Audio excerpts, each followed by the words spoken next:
하나님이 편 들어주시는 사람 이라는 제목으로 같이 말씀 나누겠습니다. 오늘 말씀의 제목처럼 하나님이 내 편 들어주시는 것, 하나님이 확실한 내 편이시구나, 이 믿음이 있다면 세상을 살면서 이것보다 더 든든하고 확실한 것이 없을 것입니다. 하나님이 내 편이시라는 그 보증이 너무나 확실하게 있다면 얼마나 당당하게 이 땅을 살 수 있을까요? 이 말씀을 준비하면서 또 제목을 정하면서 미국 남북 전쟁 당시 있었던 링컨 대통령의 일화가 생각이 났습니다. 어떤 목사님이 링컨에게 이 전쟁에서 하나님이 우리 편이 되시기를 기도합시다 라고 하니까 링컨이 그것보다 아닙니다 여러분, 우리가 하나님 편에 서도록 기도합시다 라고 했다고 합니다. 하나님은 하나님의 편에 선 사람들의 손을 들어주십니다. 처음에는 또 잠깐 동안은 하나님의 편에 서지 않은 사람, 하나님께 대적하는 사람이 승리하는 것 같아 보일 수도 있지만 그것은 하나님의 관점에서 볼 때, 특히 하나님의 시간에서 영원의 관점에서 볼 때 잠시일 뿐이고 그 승리는 영원할 수가 없습니다. 하나님의 편에 선 사람들, 그 사람들이 우리가 돼야 하고 그런 사람들 모두가 승리하게 될 줄 믿습니다. 그렇다면 하나님의 편에 서 있는 사람들은 어떤 사람일까요?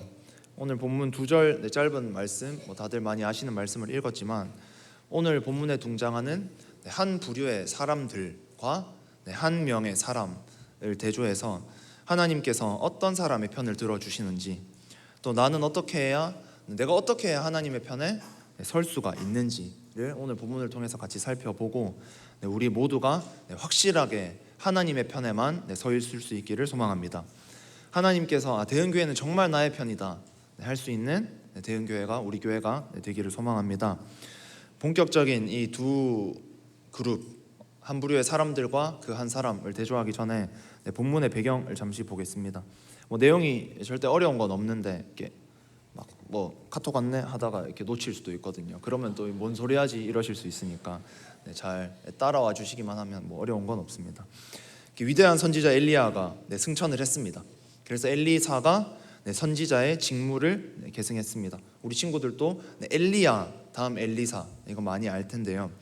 엘리사는 엘리야의 승천 후 가장 먼저 한 가지 기적을 행했는데 이건 오늘 다룰 게 아니니까 간단히 얘기하고 넘어가면 죽음과 불임의 땅이 된, 열매가 없어진 게 돼버린 여리고를, 원래는 여리고가 풍부한 땅이었는데 그렇게 돼버린 여리고를 생산이 가능한 땅으로, 생명력이 있는 땅으로 바꾸는 기적을 행합니다.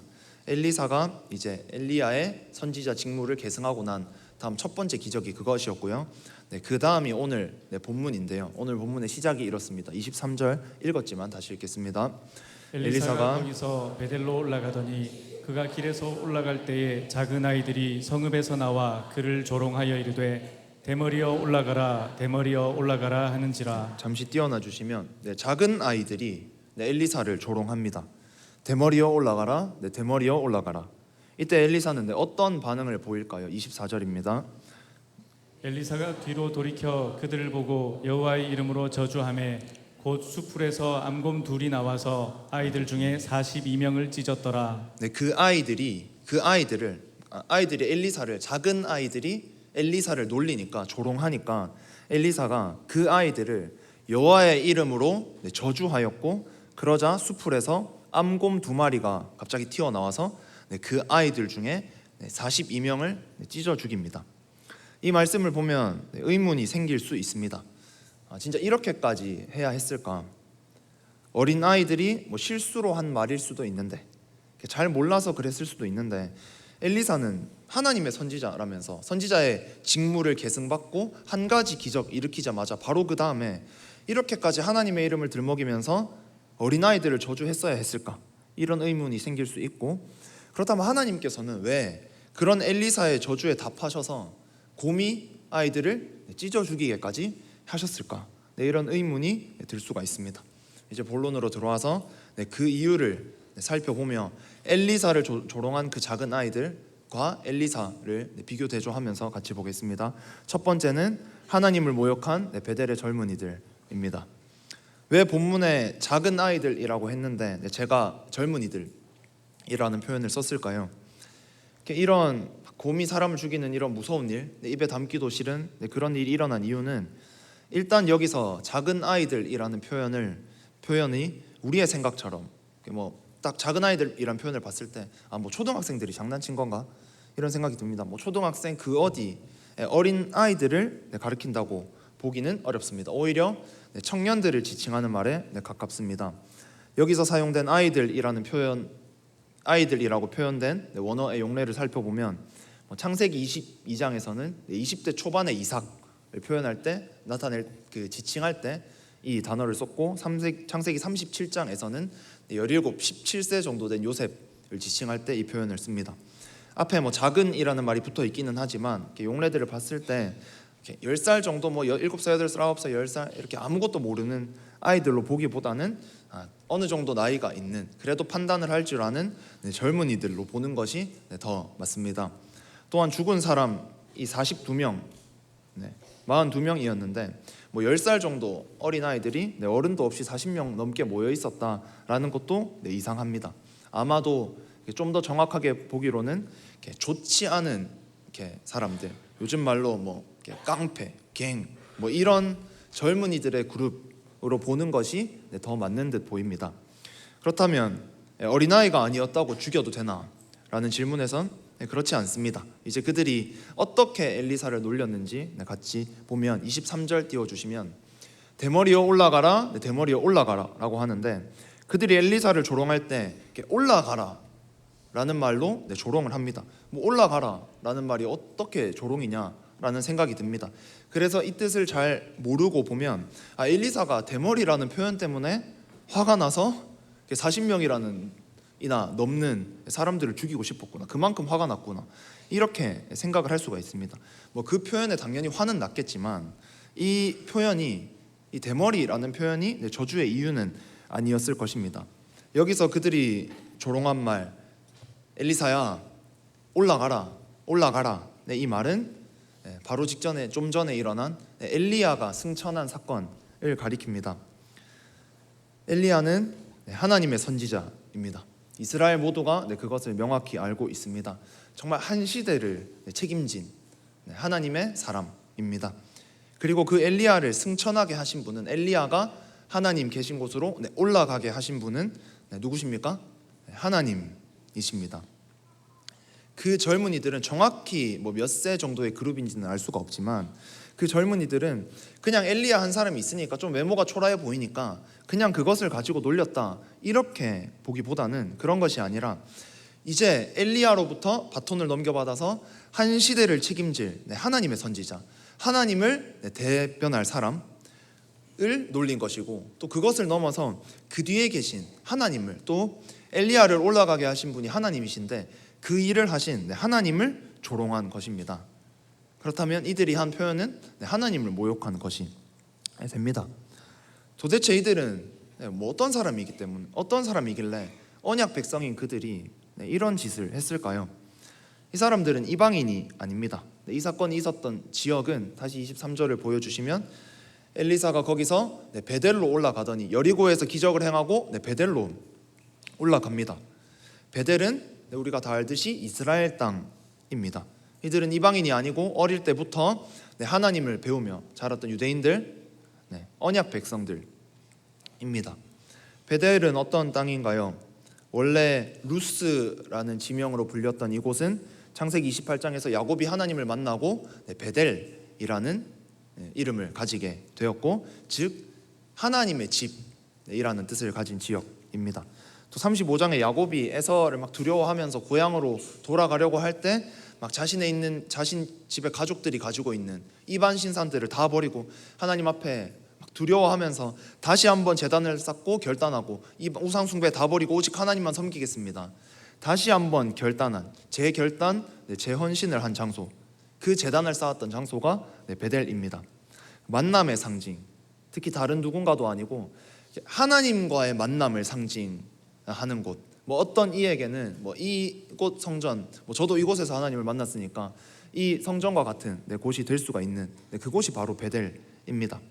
저도 성지순례 이렇게 갔었을 때, 코로나 전에 갔었을 때 이곳에 이렇게 갔던 기억이 나는데, 아마도 제 기억이 맞다면 뭐 비가 와서 이렇게 누워 보지는 못하고 막 무릎 꿇고 기도해 보지는 못해서 좀 아쉬웠던 기억이 있는데, 우리가 지금 또 성지순례를 할 때 찾아갈 만큼 정말 위대한 이렇게 조상 야곱이 하나님을 만났던 장소, 그곳이 베델입니다.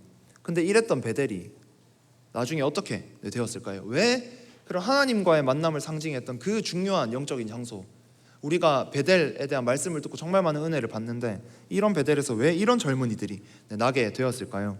그 열왕기상을 보면 알 수 있습니다. 왕상 12장 28절 9절을 같이 읽겠습니다. 이에 계획하고 두 금송아지를 만들고 무리에게 말하기를 너희가 다시는 예루살렘에 올라갈 것이 없도다. 이스라엘아, 이는 너희를 애굽 땅에서 인도하여 올린 너희의 신들이라 하고 하나는 베델에 두고 하나는 단에 둔지라. 28절 다시 띄워 주실 수 있을까요? 네, 감사합니다. 이게 여로보암 왕이 한 말인데, 금송아지 2개를 만들었습니다. 저희가 읽은 본문은 왕하였고요. 지금 왕상으로 앞으로 다시 갔는데요. 여로보암이 금송아지 2개를 만들고, 악한 왕이잖아요. 하나를 베델에 세워버립니다. 그러니까 하나님을 만나고 회개하고 돌이키고 재결단하고 재현신했던, 그러니까 하나님과의 만남을 상징했던 장소인 베델을 한 악한 지도자가 우상 숭배하는 곳으로 바꿔버린 것입니다. 우리가 잘 아는 표현, 아브라함의 하나님, 이삭의 하나님, 야곱의 하나님, 이런 표현을 쓸 만큼 야곱이 만난 하나님은 언약 백성 이스라엘에게 정말 중요한 의미였습니다. 여로보암이 과연 한 나라의 왕이라는 사람이 이 의미를 모르고 금송아지를 베델에 세웠을까요? 당연히 알고 일부러 우상을 그곳에 세웠을 가능성이 훨씬 많습니다. 얼마나 악한 행동인가요?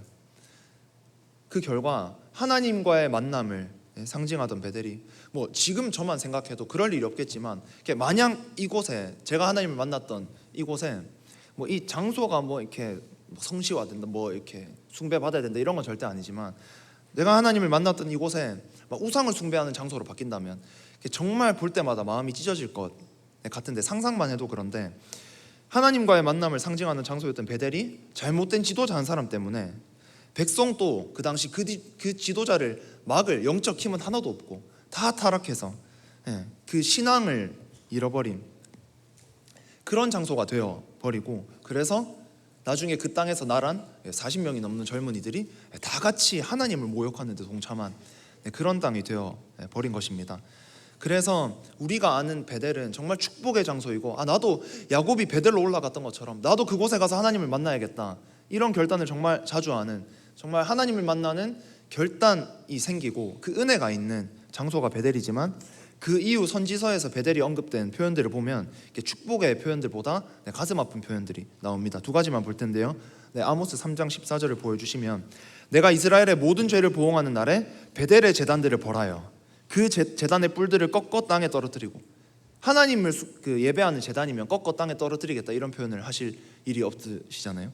베델이 우상 숭배하는 땅이 되어버렸다, 그 우상 숭배하는 제단들을 내가 꺾어버리겠다, 이런 이야기를 하고, 호세아 10장을 봐도 너희의 큰 악으로 말미암아 베델이 이같이 너희에게 행하리니 이스라엘 왕이 새벽에 정령 망하리라. 베델에서 너희가 쌓은 그 악 때문에 이스라엘이 망하겠다, 이런 말들을 합니다. 이 표현을 보면 우리가 그 은혜로운 베델을 알기 때문에 이 표현을 볼 때 정말 마음이 아픕니다. 베델의 시작, 루스에서 베델로 이름이 바뀐 그 시작은 너무 좋았습니다. 우리도 야곱이 하나님을 만난 그 사건을 보며 참 많은 은혜와 도전을 받았습니다. 하지만 중간에 여로보암이라는 한 악한 지도자와 그것을 막아설 힘이 없었던, 영적으로 제대로 서 있지 못했던 백성들 때문에 끝이 좋지 않았고, 하나님을 모욕한 42명의 젊은이가 곰에게 찢겨 죽임을 당하는 끔찍한 사건이 일어난 곳이 되었습니다. 이것으로부터 우리가 배울 수 있는 것, 엘리사와는 다르게 하나님을 모욕한 베델의 젊은이들을 보면서 우리가 배울 수 있는 것은, 개인도 가정도 교회도 안심하고 안주할 것이 아니라 잘 될 때일수록, 얼마 전에 목사님께서도 그런 표현을 하셨는데, 우리 교회처럼 부흥하고 은혜의 때를 누릴수록 안주할 것이 아니라 믿음의 계승에 정말 다 같이 애써야 한다는 것입니다. 한 사람의 노력, 한 사람의 외침이 아니라 우리가 다 같이, 우리 교회가 정말 한 팀이 되어서, 정말 원팀이 되어서 이 사명을, 이 비전을, 이 은혜를 끝까지 계승하는데 전심전력할 수 있는 은혜가 우리 대형교회에 있기를 소망합니다. 이렇게 끝까지 잘 가는 것이 중요합니다.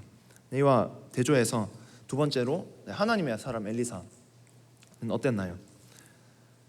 엘리사가 원래 어떤 사람이었는지는 그가 처음 등장한 왕상 19장에 보면 알 수 있습니다. 읽지는 않아도 되고요. 엘리사가 여기서 소로 밭을 갈고 있습니다. 이때 엘리야가 엘리사에게 가서 겉옷을 던집니다. 엘리사는 농사를 짓던 사람이었습니다. 평범한 사람이었죠. 여기서 12결이 소라고 했으니까 평범보다는 좀 더 부유했겠죠. 12마리 소를 자기가 하고 있었으니까. 그런 엘리사를 엘리야가 불렀을 때 엘리사를 엘리야가 불렀을 때 엘리사는 어떻게 답했나요? 19장 20절 바로 다음 절인데요. 같이 한번 읽겠습니다. 그가 소를 버리고 엘리야에게로 달려가서 이르되 청하건대 나를 내 부모와 입맞추게 하소서. 그리한 후에 내가 당신을 따르리이다. 엘리야가 그에게 이르되 돌아가라. 내가 내게 어떻게 행하였느냐 하니라. 엘리사는 엘리야가 자신에게 겉옷을 던졌을 때 나에게 이 선지자직을 계승하라고 하는구나, 이것을 알았습니다. 그리고 엘리야에게 달려가서 말합니다. 나를 내 부모와 입맞추게, 그러니까 부모님하고 인사만 하고 가게 해주십시오. 그러니까 엘리야가 어떻게 얘기하냐면 엘리야가 그에게 이르되 돌아가라. 내가 내게 어떻게 행하였느냐. 그럴 거면 부모랑 인사하고 올 거면 돌아가라, 이렇게 말을 합니다.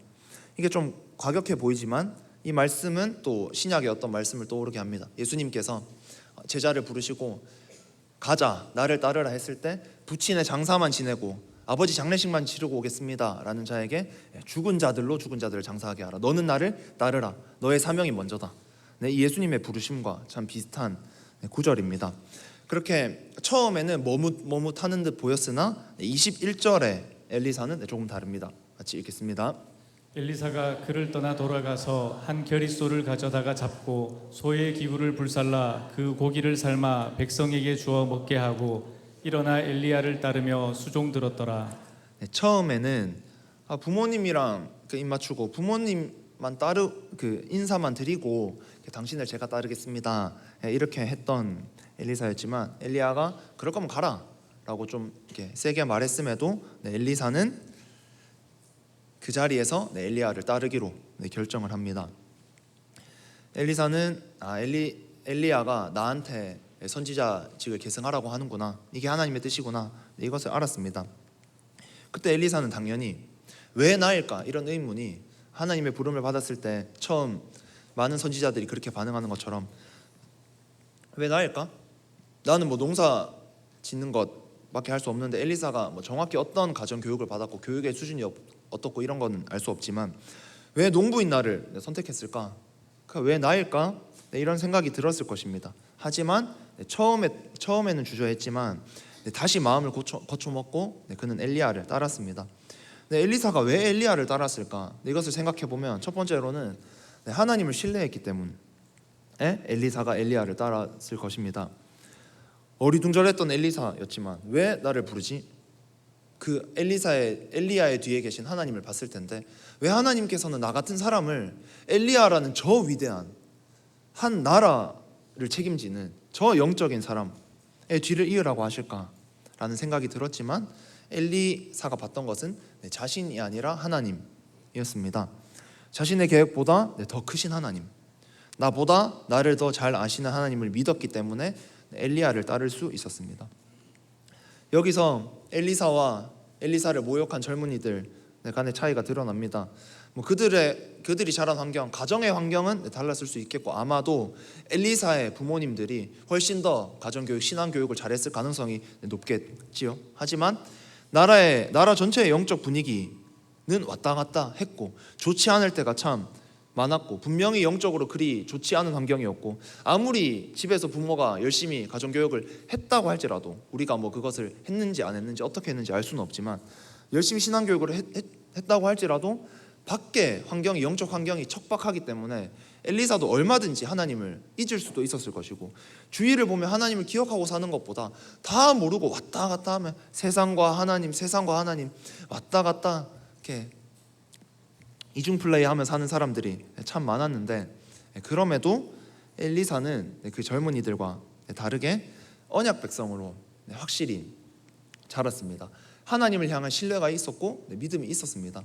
엘리사가 만약에 옆에 있었던 다른 사람들처럼 세상 문화도 즐기고 그냥 뭐 이렇게 하나님의 전에 가서 말씀 듣고 이런 것은 한 문화생활처럼 즐기면서 그렇게 살았다면 엘리사의 부르심에 자기 확신보다 하나님께 확신을 둬서 그렇게 따를 수 있었을까 생각해 봤을 때 아마 그럴 수 없었을 것입니다. 엘리사 한 사람은 하나님의 선택을 받았고 하나님의 부르심에 따를 수 있는 믿음을 그때까지 키워놨습니다. 오늘 제목처럼 하나님께서 그 사람을 편 들어주셨고 하지만 반대에 있는 비슷한 환경, 같은 나라에서 비슷한 시대에 자랐지만 다른 부류의 40명이 넘는 젊은이들은 엘리사와는 완전 다르게 하나님을 모욕하다가 죽임을 당하는 말로를 맞게 됩니다. 두 번째, 엘리사는 하나님의 마음을 알았기 때문에 그 부르심에 응답할 수 있었습니다.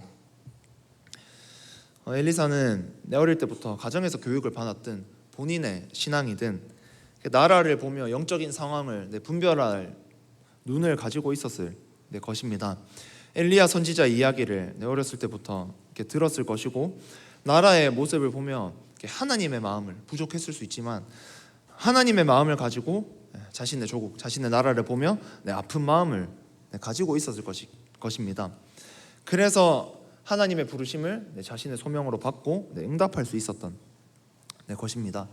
엘리사가 만약에 하나님의 마음을 알지 못했다면 또 거절하고 나는 그럴 수 없어 이렇게 했을 수 있겠죠. 하지만 나라를 향한 하나님의 마음을 적어도 가지고 있었기 때문에 그 마음에 응답할 수 있었던 것입니다.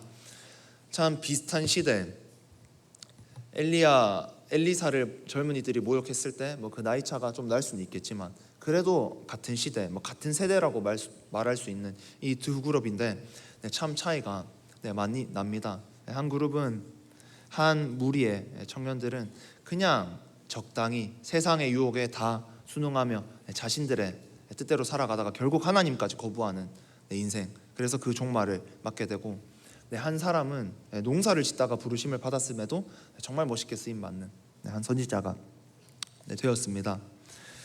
말씀을 마무리하며 다시 한번 살펴보면 하나님을 모욕한 베델의 젊은이들은 언약의 백성임에도 하나님을 거부했습니다. 분명 이스라엘 민족이었기 때문에 하나님을 들었을 텐데 하나님을 많이 받고 예배하는 것도 참 많이 봤을 텐데 하나님을 거부했습니다. 하지만 하나님의 사람 엘리사는 이들과 같은 시대에 살았음에도 하나님을 알았고 정말 그 믿음의 계승을 이어갔습니다. 우리는 베델의 젊은이들처럼 되는 개인, 가정, 교회가 하나도 나오지 않기를 소망합니다.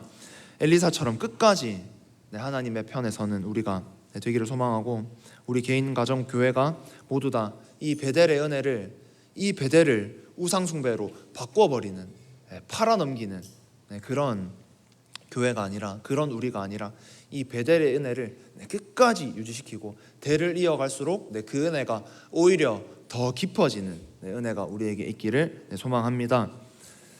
DNG 페스티벌도 있고 또 바로 이제 디모데 바울 수련회를 앞두고 있는데 모든 다음 세대들이 이 믿음의 선배들이 물려준 이 베델의 신앙을 잘 계승하여서 우상숭배에 넘겨버리는 것이 아니라 더 깊은 은혜로 주님 다시 오시는 그날까지 한 사람 한 사람 모두 엘리사로 서는 은혜가 있기를 소망합니다. 같이 찬양하고 기도하겠습니다.